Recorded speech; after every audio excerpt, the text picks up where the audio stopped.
where it is today to just a couple hundred. Charles. Hillary Vaughn, thank you very much. Now I want to bring in our panel for more. Jillian Melcher, Wall Street Journal editorial page writer. Harmeet Dillon, Republican strategist and trial lawyer. And Gina Loudon, Donald J. Trump for President Advisory Board member. Gina, that's your old stomping ground. Not necessarily the border, but you're familiar with that area very well as a former San Diego resident.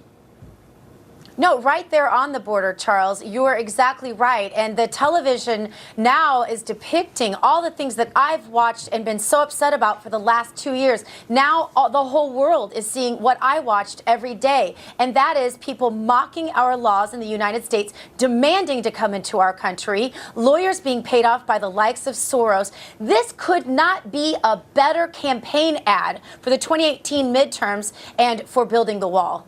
You know, Harmeet, this has been very well orchestrated to have a lot of U.S. help, including lawyers. And what I'd like to get straight for myself and the audience on asylum seekers, who must we accept? Because I saw photos of people holding up signs saying domestic violence, political unrest, family reunification, even transgender discrimination. Are these the sort of categories that were automatically supposed to allow people to come into America and seek asylum? Well, there is no automatic admission on the basis of a claim, but basically the rule is a very simple one. You are entitled to seek asylum if you can state a credible fear of persecution in your home country on the basis of some defined categoristics, and so it's categories rather, including sexual orientation, transgender, religion, political activism, and then there's a catch-all category which these people are taking advantage of, which is membership in a social group that is disfavored. And I've sat in court in the Ninth Circuit just 2 weeks ago and watched a number of arguments where lawyers volunteer lawyers argued that if you lived in one part of El Salvador and you had to cross into the gang territory of a different gang across a bridge, that put you into the category of somebody in a protected social group because one gang would think you're a member of the other gang by crossing that path. And that's basically the whole country. If you have a gang-ridden country, anybody moving from one place in town to the other, that's not a tenable system. And so this catch-all category is what these lawyers in the caravan in Mexico are coaching people to apply for the most part. Yeah, they're getting a lot of coaching, Jillian.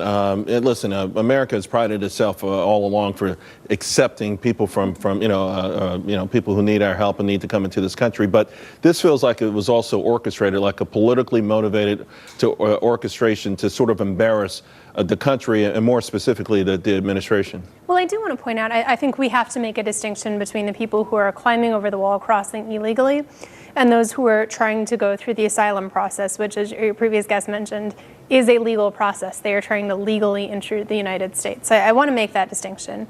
That said, I think what we really need to address here is the push factor. I mean, we're talking about El Salvador. In 2017, in January, the country made news for the first day in 2 years where there hadn't been a homicide. We're talking about the highest homicide rates in the entire world. And I think when you've got a situation like that, when you've got a labor shortage in the United States acting as a pull factor, we need to be really cautious about not doing things to make that situation worse. But one of the reasons we have a labor shortage is we have a skills shortage. So do we need to accept more people without those skills? In other words, we got people here, they just don't know how to weld. Do we need more folks who mainly come here and don't know how to weld? Well, I think sometimes there's a skills mismatch. Certainly skilled trades, but also, even before we were cracking down on immigration, there were fields where farmers couldn't get all of their crops picked, fruits rotting out in the fields because they couldn't find enough workers. So I do think there's a demand for labor across the spectrum. Gina, when you watch these guys scale the fence, to me it seems like, wow, you are certainly making a case that this is a porous nation, and it makes me want to say, how do we build a more effective barrier? Well, exactly, Charles. Like I said, it's like a scripted ad for Build the Wall. And as Donald Trump says, I think they just made the wall 10 feet higher.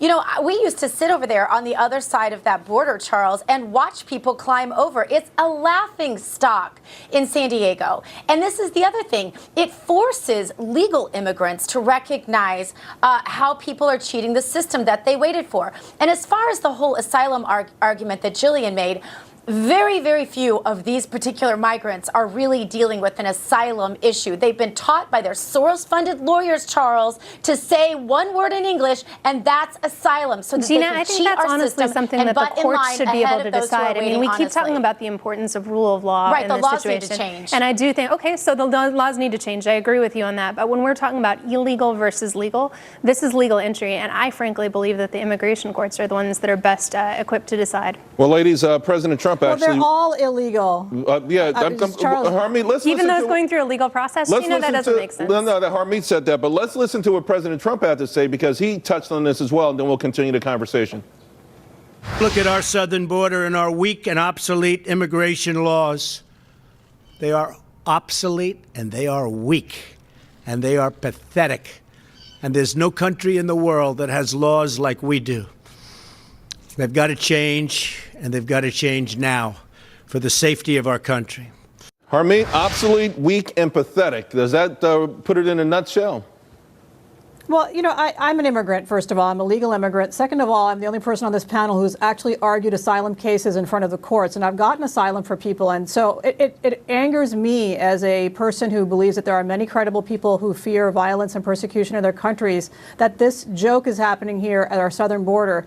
These people are not in the same category as somebody who's being chased by people because of their religion or because of any of these factors that are traditional asylum grounds. And number two, they've been in a safe country for several weeks. These people have been crossing across a safe country, and they have had an opportunity to seek asylum at a previous country. Now, the law is they can seek it anywhere, but it doesn't mean that America has an obligation just because you shout the word asylum at the border that we have to take you. And one more problem here that the president has talked about as well is there's this huge loophole in our immigration laws for so-called unaccompanied minors. If you come to the border, even if you're a gang member, and gangs have been using this loophole to get into the country, right. You come into the country and you're a minor and you say, I'm unaccompanied. Under a court decree, the government can only hold you for 20 days total. So what they do is they bring these people in, they release them to a so-called sponsor, and then only 3.5% of those people are ever deported, ever leave the country, regardless of the merits. And a lot of them are gang members. This is a real huge problem in our country. They know how to game the system, that's for sure. I think this all highlights the fact that we do need to revamp the entire process. Thank you, ladies, very much. Coming up, President